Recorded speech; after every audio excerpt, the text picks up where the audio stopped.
Super Retro Force. That state of play was amazing.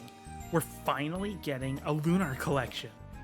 Let's talk about my history with the series and why you have to pick it up.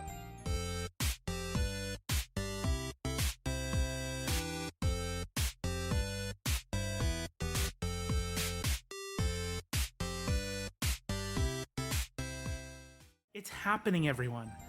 Finally, after so many years, we are finally getting a Lunar Collection featuring both Lunar, Silver Star Story, and Lunar 2 Eternal Blue, being released on the PlayStation 4, PlayStation 5, Nintendo Switch, PC, and even Xbox One, being released by Gung Ho in spring of 2025. I am hoping that they follow their release of Grandia HD and release a physical because I need to have this on my shelf forever to go with my Grandia collection. I am so excited about the Lunar Collection that, honestly, I can't even accurately express it. Seriously, it has me just permanently smiling with glee. Lunar is one of those series that just means an incredible amount to me, and I want to talk about it. Why it means so much to me, why you need to pick it up, and what they're all about. So strap yourselves in, and if you're looking forward to the Lunar Collection, let me know in the comments below. I want to hear all about your history of the series and how much you're looking forward to playing it. And if you love retro JRPGs like Lunar and want more JRPG and retro content, don't forget to hit that subscribe button to hear more from an old Canadian cactus nerd out on a weekly basis. Enough of that, let's get to talking about the Lunar series and why they're some of the greatest games to ever exist. So what even is Lunar? Well, the Lunar Collection will consist of 2 games.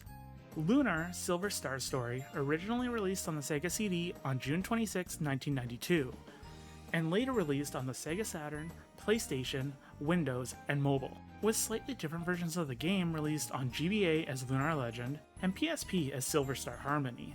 Lunar Silver Star Story follows the story of Alex. Alex is a teenager from a backwoods backwater town with aspirations to become a Dragon Master like his idol Dine, accompanied by his childhood friend Luna, his flying cat Null, and his money-hungry pal Ramus, as they set off on a grand adventure to make this dream come true. Lunar 2 Eternal Blue is also included in this collection. Initially released on December 22, 1992 for the Sega CD and later released on the Sega Saturn and PlayStation. Lunar 2 Eternal Blue has not had nearly as much exposure as Silver Star, so a remaster is needed more than ever. There haven't been any other ports of this game to date, and that's a shame because this is the game I have the most memories of between the two.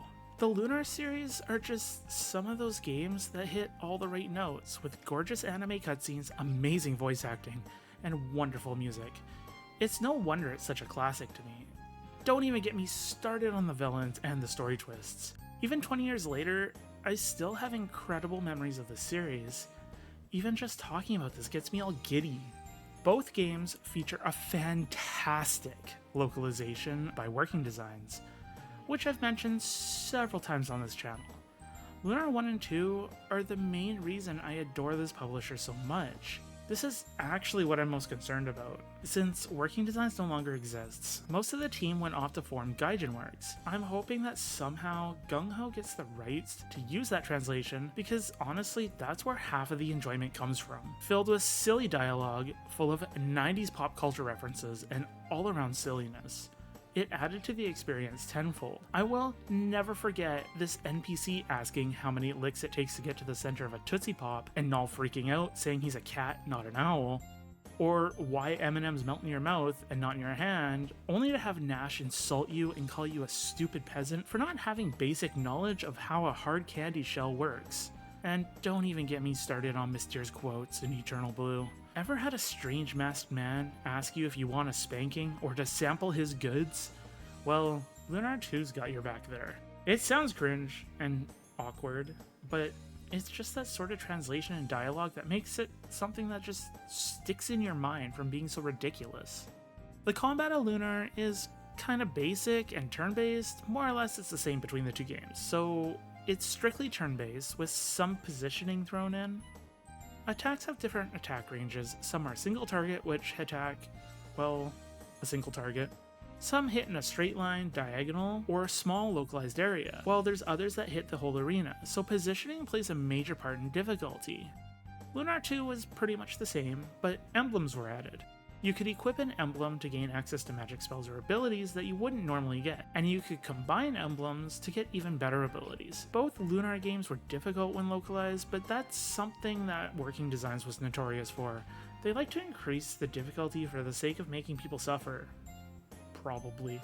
So, why did the Lunar series have such an impact on me, and why is it so important to me? Well, back in the early 2000s, my family decided it was time to move.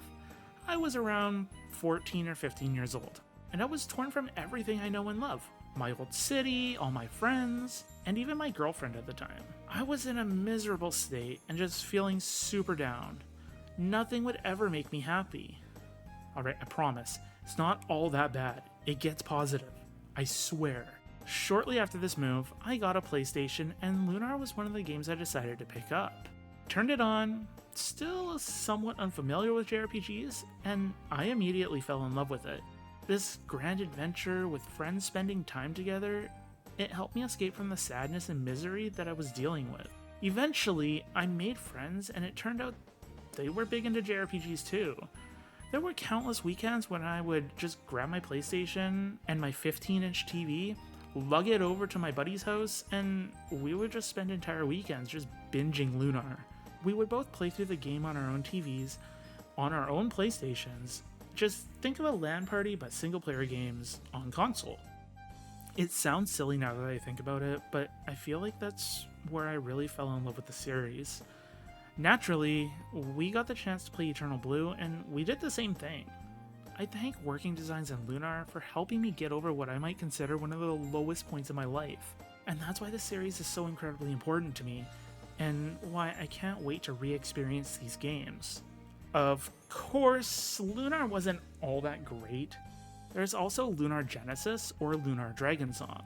If there was a list for top 10 gaming betrayals, this would have to have all 10 positions. I actually hoped for the same experience after I moved to my grade 12 year.